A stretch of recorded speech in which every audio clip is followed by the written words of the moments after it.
Seminggu berlalu, Rexy sudah sadar dan itu membuat King lega karena akhirnya Reksa akan bertemu dengan Rexy. Tapi King belum memberi tahu tentang kondisi Rexy pada Reksa. "Bagaimana keadaanmu, Rexy?" tanya King. "Aku semakin baik, King." "Reksa masih di villa?" tanya Rexy. "Ya, dia ingin bertemu denganmu." "Apakah kau sudah siap bertemu dengannya?" tanya King. "Tunggu beberapa hari lagi," jawab Rexy. "Kau kecewa padanya?" tanya King. "Tidak, hanya saja aku ingin dia lebih introspeksi diri agar bisa mengendalikan emosinya. Aku tahu dia sering mengalami hal-hal menyakitkan dalam hidupnya dan itulah yang membuatnya sedikit sulit menahan emosinya," jawab Rexy. Rainy tampak memegangi tangan Rexy dan mengusapnya pelan. King bersyukur ada Rainy yang selalu berada di samping Rexy dan menjaganya dengan baik. "Corin dan suaminya ingin menemuimu. Apa kau keberatan?" "Aku tak akan memaksamu jika kau keberatan," ucap King. Rexy melihat ke arah Rainy dan wanita itu tampak mengangguk. "Baiklah, aku akan menemuinya dan ingin hal ini selesai dengan tuntas tanpa ada dendam dan masalah lagi di antara kami. Dan mungkin dengan ini, emosi Reksa akan mereda," jawab Rexy. "Baiklah. Mereka cukup mengerti dengan hal ini. Suami Corin adalah salah satu teman dekatku dan sebenarnya aku merasa dilema karena hubungan kami cukup baik." "Kau yakin dengan hal ini, Rexy?" tanya King sekali lagi. "Ya, aku sangat yakin. Aku hanya ingin hidup tenang, King. Sudah 2 kali aku berada di situasi antara hidup dan mati. Tolong jaga Reksa dan bersabarlah menghadapinya," jawab Rexy. "Besok aku akan menyuruh mereka kemari," ucap King. Rexy mengangguk. "Terima kasih, King. Sudah terlalu banyak yang kau lakukan untukku dan Reksa," kata Rexy. "Itu memang sudah kewajibanku," jawab King tersenyum. Setelah beberapa lama mengobrol, King pun pamit pulang. Rencananya, besok dia akan pergi ke villa setelah mempertemukan Corin dan Rexy. Keesokan paginya, Reksa tampak memasukkan semua bajunya ke dalam koper karena ia akan pulang pagi ini. Sebenarnya King akan menjemputnya sore nanti, tapi Reksa akan membuat kejutan pada suaminya itu karena hari ini adalah ulang tahun King. Reksa sudah tak mengalami muntah lagi dan suasana hatinya lumayan membaik beberapa hari ini. Dan hari ini dia akan memberikan kejutan yang pasti akan membuat King benar-benar terkejut serta bahagia tentunya. "Bibi, apakah kuenya sudah jadi?" tanya Reksa mendatangi pelayan yang setia menjaganya selama seminggu belakangan. "Sudah, Nona," jawab wanita tua itu. Reksa menghampiri meja dapur dan melihat kue coklat itu. "Wow, ini terlihat sangat lezat. Aku jadi ingin memakannya terlebih dulu," ucap Reksa. Wanita tua itu tertawa pelan dan membungkus kue tart mini itu di dalam kotak karton.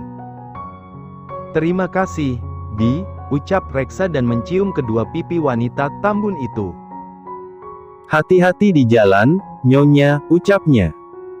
Reksa mengangguk dan pergi dari villa. Semua penjaga dan supir sudah diberitahu Reksa untuk tak melaporkan kejutan ini pada King. Dan mereka menurut saja karena ini bukan upaya Reksa untuk melarikan diri dari pengawasan mereka karena para pengawalnya tetap mengikuti Reksa pergi ke kota. Tujuan Reksa pertama kali adalah perusahaan karena ia pikir King pasti ada di sana. Perjalanan dari villa ke kantor King hanya ditempuh dalam waktu tak lebih dari 2 jam saja. Reksa langsung menuju ke perusahaan tanpa kembali ke mansionnya terlebih dulu. Begitu sampai di perusahaan, Reksa langsung turun dan menuju ke lantai ruangan King.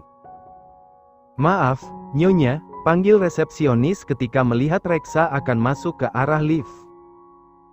Reksa menoleh dan melihat wanita muda yang memanggilnya. "Ya, Ada apa? Tanya Reksa. Tuan King baru saja pergi, jawab wanita itu. Kemana? Apakah urusan pekerjaan? Tanya Reksa.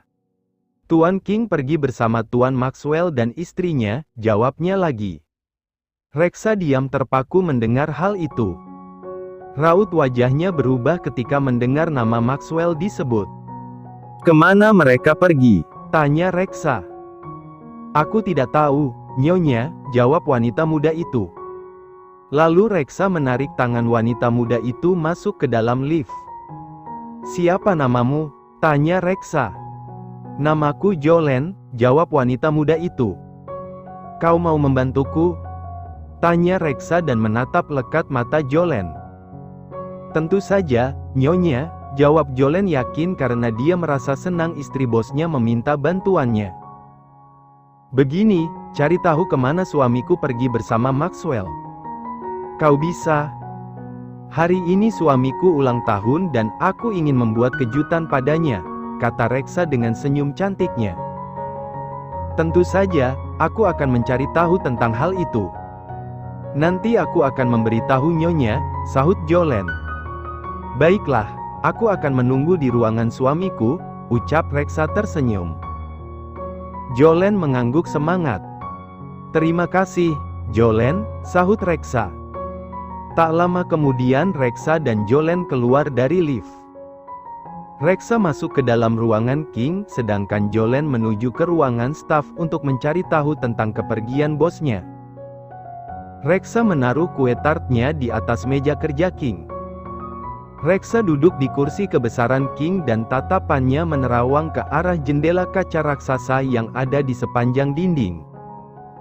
King, jangan mengecewakanku, gumamnya pelan. Reksa takut jika King berdamai dengan Corin dan itu jelas-jelas akan membuatnya sakit hati. 15 menit kemudian, Jolene mengetuk pintu ruangan King dan membukanya. Reksa memutar kursinya dan melihat ke arah Jolene. Kau sudah mendapatkan informasinya? Tanya Reksa. Ya, Tuan King sedang ke rumah sakit untuk mengunjungi kerabatnya yang sakit bersama Tuan dan Nyonya Maxwell, jawab Jolene. Reksa langsung berdiri mendengar hal itu karena dia tahu ini berkaitan dengan Rexy. Di mana rumah sakitnya? Tanya Reksa mendatangi Jolene. Di New York Presbyterian Hospital, jawab Jolene. Terima kasih, Jolene. Aku tak akan melupakan jasamu ini, sahut Reksa dan langsung keluar dari perusahaan King. Setibanya di mobil, Reksa langsung menyuruh sang supir untuk membawanya ke rumah sakit tempat Rexy dirawat. Selama Rexy sakit, ponsel Rainy dan Rexy dinonaktifkan hingga membuat Reksa tak bisa menghubungi mereka. Menelepon Leila dan Ronald pun percuma karena King memerintahkan pasangan itu untuk tak mengangkat telepon dari Reksa. Apakah tak masalah, Nyonya? Tanya supir sedikit khawatir ketika Reksa menyuruhnya mengantar ke rumah sakit. Tidak apa-apa, ucap Reksa terlihat gusar. Tak lama kemudian, mereka pun pergi ke rumah sakit dan pengawal yang mengikuti di belakang tampak menelepon King untuk memberitahukan kedatangan Reksa ke rumah sakit. Tuan, Nyonya sedang dalam perjalanan ke rumah sakit, ucap Nelson. King kemudian keluar dari ruangan Rexy karena tak mau mengganggu pembicaraan Corin dan Rexy. Bagaimana bisa? Tanya King sedikit berteriak. Nyonya ingin pulang terlebih dulu karena hari ini hari ulang tahun Anda, jawab Nelson. Oh my god, jawab sahut King. Baiklah, aku akan menunggunya di sini, ucap King lalu dia menutup teleponnya. King berpikir mungkin ini sudah saatnya menyelesaikan semuanya. Dia ingin semua masalah ini selesai dan membuat hidup Reksa kembali tenang tanpa harus memikirkan dendamnya lagi. Kemudian King masuk kembali ke dalam kamar dan Rexy sudah tampak tersenyum dan berbicara santai dengan Corin bahkan suaminya. Kuharap kita bisa melupakan hal ini dan memulainya kembali semuanya dari awal, Rexy, ucap Corin menunduk dan terlihat masih sangat menyesal. Reinhard Maxwell tampak memegang tangan Corin untuk selalu menguatkannya. Maafkan Reksa, sahut Rexy. Kau selalu mengatakan itu sejak tadi. Aku sudah memaafkannya dan ini semua adalah salahku juga, sahut Corin. Rainy tampak tersenyum melihat perdamaian ini dan dia berharap Reksa berlapang dada menerima hal ini karena menurutnya inilah yang terbaik untuk penyelesaian masalah mereka tanpa ada lagi yang tersakiti. Kau tak perlu memaafkanku karena aku tak merasa bersalah padamu, ucap Reksa yang tiba-tiba sudah ada di depan pintu. Semua yang ada di sana tampak menoleh ke arah Reksa. King menghampiri Reksa tetapi Reksa menghindarinya. Kau mengkhianati aku, King. Dan kau Rexy, inikah balasanmu atas apa yang sudah kulakukan untukmu? Ucap Reksa dengan mata nyalang yang tajam. Reksa, akhiri ini. Rexy ingin mengakhiri ini semua, tapi mengapa kau masih keras kepala untuk melanjutkan permusuhan ini? Tanya King. Reksa menggigit bibirnya seakan kesal dengan perkataan King. Dadanya sudah bergemuruh karena merasa sangat kesal dengan apa yang dilakukan oleh King dan Rexy. Reksa, tolong hentikan semua ini. Tidakkah kau ingin hidup tenang? Aku hanya ingin hidup dengan tenang, Reksa. Tolong jangan memperumit dan memperpanjang masalah ini karena aku ingin melupakannya.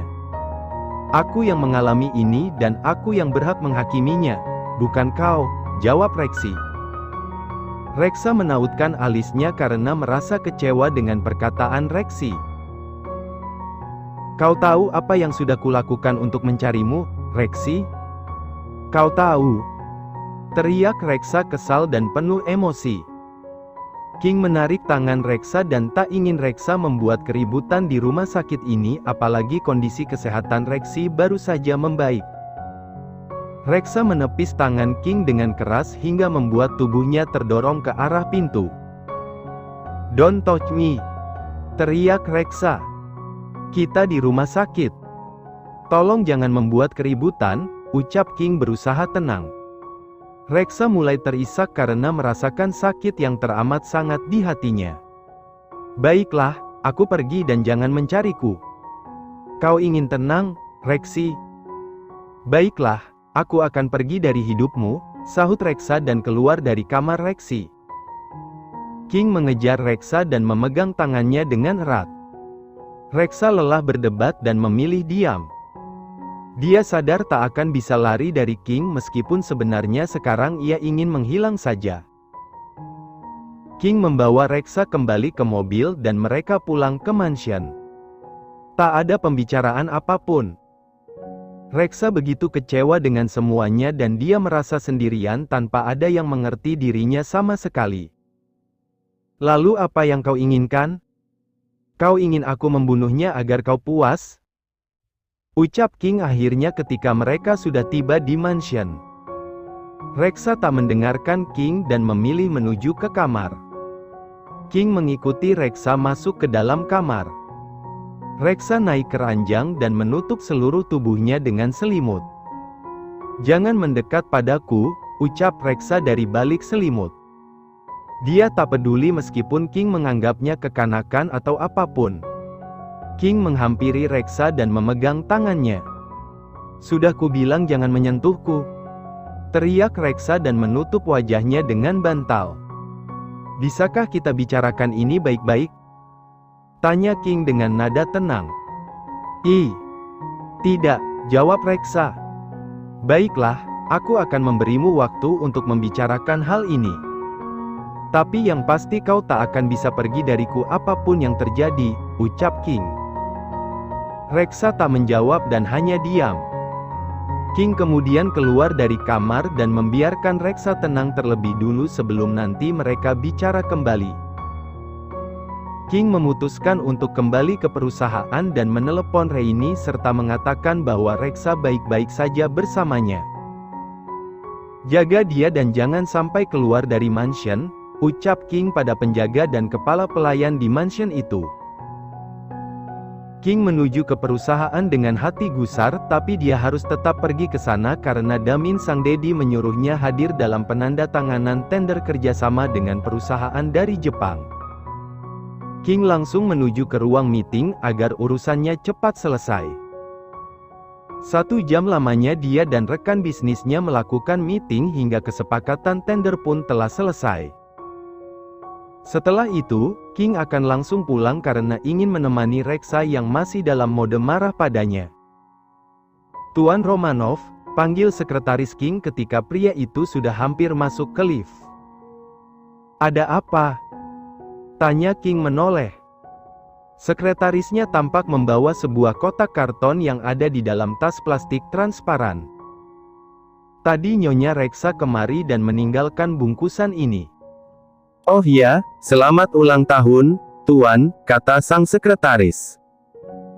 King menerima kotak itu dan melihat isinya.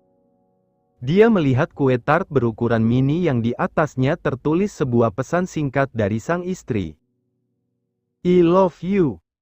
A baby will come soon and call you daddy, tulis pesan itu. King begitu terkejut melihat pesan yang ada di atas kue coklat itu. Dia langsung menutup kembali kue coklat itu dan masuk ke dalam lift. Terima kasih, ucap King pada sekretarisnya. King segera pulang kembali ke mansion untuk menemui Reksa. Dia terlihat gusar sekaligus bahagia dengan kabar yang diterimanya melalui kue itu. Setibanya di mansion, King menuju ke kamar dan tak melihat Reksa di kamar.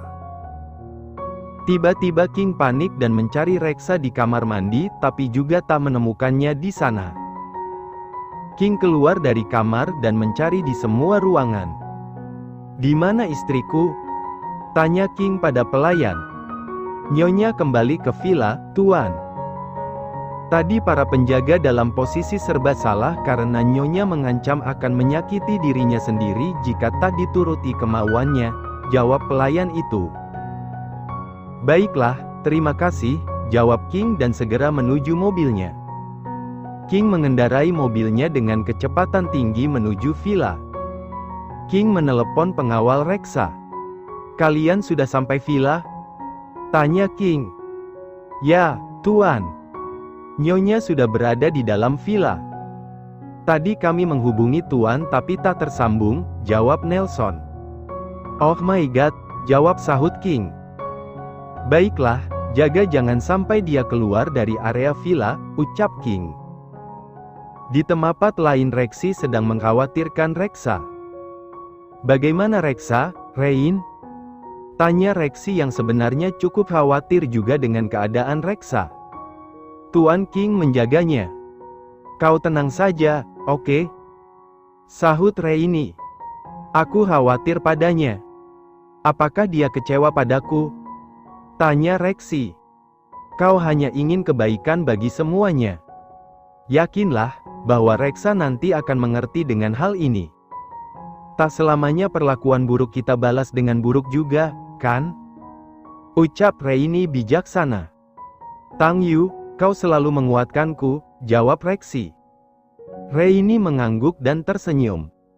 Raini adalah wanita dengan penampilan yang sederhana. Tapi sebenarnya memiliki wajah yang sangat manis dan berlesung pipi. Hal yang disukai Reksi adalah melihat Raine tersenyum dan tertawa karena lesung pipinya akan terlihat jelas. Maukah kau menikah denganku, Rain? Aku akan memberikan apapun yang kumiliki padamu, ucap Reksi tiba-tiba. Raini tentu saja kaget mendengar hal itu. Aku tak meminta imbalan itu, Reksi. Tuan King cukup menggajiku besar, jawab Raini tersenyum. Aku ingin menghabiskan hidupku denganmu karena itu membuatku merasa aman dan nyaman bersamamu, ucap Reksi. Aku akan selalu menjagamu kapanpun kau membutuhkanku, jawab Raini.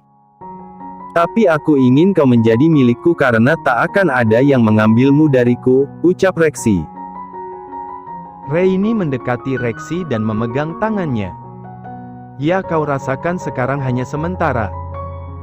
Karena jika sehat nanti, mungkin kau tak akan membutuhkanku lagi. Apalagi kau adalah pria yang tampan, jadi pasti akan banyak yang ingin menjadi istrimu kelak, jawab Reini tersenyum. Tapi tak semuanya akan merawatku jika aku sakit, ucap Rexy. Maka dari itu sehatlah. Jika kau sakit, aku akan kembali untuk menjagamu, jawab Reini. Bagaimana jika kau menikah nanti? Apakah kau akan tetap menjagaku? Tanya Rexy. Aku tak akan menikah, jawab Reini yang membuat Rexy heran. Mengapa? Tanya Rexy. Aku pernah menikah karena perjodohan dan hanya bertahan 1 bulan saja. Ketika itu usiaku masih 19 tahun dan mantan suamiku bercinta dengan teman kerjanya di apartemen kami ketika aku masih menjalani sekolah perawatku, jawab Reini dengan raut wajah biasa saja. Kau kecewa? Tanya Rexy. Tentu saja, siapa yang tak kecewa dikhianati, Rexy? Ucap Reini. Mantan suamiku adalah pria yang baik dan pekerjaannya bagus. Dia terbilang sosok suami yang sempurna. Aku menunda kehamilanku karena aku masih sekolah perawat ketika itu dan dia tak keberatan. Aku jarang pulang ke apartemen dan lebih sering berada di asrama, lanjut Reini. Lalu? Tanya Rexy karena ingin tahu cerita Reini selanjutnya. Wanita yang sekaligus teman kerjanya itu adalah kekasihnya dan sebenarnya akulah orang ketiga di antara mereka. Miris, bukan? Kami berdua sama-sama anak berbakti dan tak bisa menolak keinginan orang tua kami, jawab Reini. Tapi dengan adanya masalah ini membuat kedua orang tuaku untuk tak memaksaku untuk menikah lagi. Dan aku lebih suka menjadi single sepertinya, kata Reini tersenyum. Jadi kau tak mau menikah denganku? Tanya Rexy lagi. Reini tertawa pelan. Kita bersahabat saja, bagaimana? Tanya Reini. Rexy akhirnya tersenyum dan mengangguk. Sementara itu, King tiba di villa dan langsung masuk ke dalam villa. Tak ada pelayan di sana karena pelayan yang ditugaskan sudah pulang. King berjalan menuju kamar dan membuka pintunya tetapi pintu itu terkunci. Tok tok tok. Baby, buka pintunya, panggil King dengan suara sedikit keras. Reksa tak menjawabnya. Aku akan mendobraknya jika kau tak membukanya, ucap King lagi. Tapi sama sekali tak ada jawaban dari Reksa. King mengumpat pelan dan mengetuk pintunya lagi. Kita bicarakan ini, oke? Kata King. Rexy khawatir padamu. Kau tak khawatir padanya? Dia baru sadar dari komanya selama beberapa hari dan itulah yang membuatnya tak bisa ditemui kemarin, lanjut King mengatakan hal yang sebenarnya. Pintu itu terbuka. Reksa menamparkan pipi King dengan cukup keras. Kau membohongiku? Tanya Reksa dengan wajah marahnya. Aku tak mau kau sok dengan hal itu, jawab King. I hate you, ucap Reksa dan berbalik kembali masuk ke dalam kamar. King mengikutinya dan kemudian memeluknya dari belakang. Tolong hentikan drama ini. Bisakah kita hidup dengan tenang tanpa masalah? Tak bisa dari aku saja, tapi darimu juga. Kita berusaha bersama-sama, oke? Ucap King mencium puncak kepala Reksa. Reksa tak mengucapkan apapun. Dia masih begitu kecewa pada King dan juga Rexy. Lalu King membalik tubuh Reksa dan mengecup bibirnya. Reksa mengalihkan pandangannya karena dia tak mau menatap mata King. King berusaha melihat mata Reksa tapi Reksa selalu menghindari tatapannya itu. Jika aku membuatmu kecewa, maafkan aku, ucap King. Reksa masih diam tak bereaksi. Baiklah, aku kalah dan kau menang. Aku yang salah dan kau yang benar, kata King lagi. Sekali lagi, Reksa tak menanggapi apapun dan hanya diam. King mencium bibir Reksa tapi Reksa tak membalasnya sama sekali. Reksa hanya terdiam seperti patung dan sama sekali tak menanggapi apapun ucapan King. Lalu King berlutut dan mencium perutnya. Sorry, ucap King dan Reksa masih tak berkutik. Pikirkan dia. Untuk saat ini pikirkan bayi kita, lanjut King. Reksa menitikkan air matanya dan berbalik tetapi King menahan pinggangnya kemudian memeluknya dengan posisi masih berlutut. Aku sangat mencintaimu. Semua yang kulakukan adalah untuk kebaikanmu. Reksi sangat menyayangimu dan tak ingin kau semakin tersesat dalam rasa benci itu. Apakah kami salah jika hanya menginginkan kedamaian? Ucap King. Reksa masih tak menjawab dan mengusap air matanya. Sifat keras kepala dan rasa sensitifnya karena hamil, membuatnya seakan tak tergoyahkan dan teguh pada pendiriannya. King kemudian berdiri dan memeluknya meskipun tak mendapat respon apapun dari Reksa. Cukup lama King memeluk Reksa. Pria itu kembali menciumi wajah Reksa dan kemudian melepaskan Reksa. Reksa berbalik dan menuju kamar mandi. King hanya melihatnya dari belakang dan untuk saat ini akan mengikuti keinginan Reksa. King akan tinggal di villa sampai Reksa tak lagi marah padanya. Dia akan menemaninya di sana karena fokusnya tak hanya pada Reksa saja sekarang, tetapi juga bayi yang dikandung sang istri.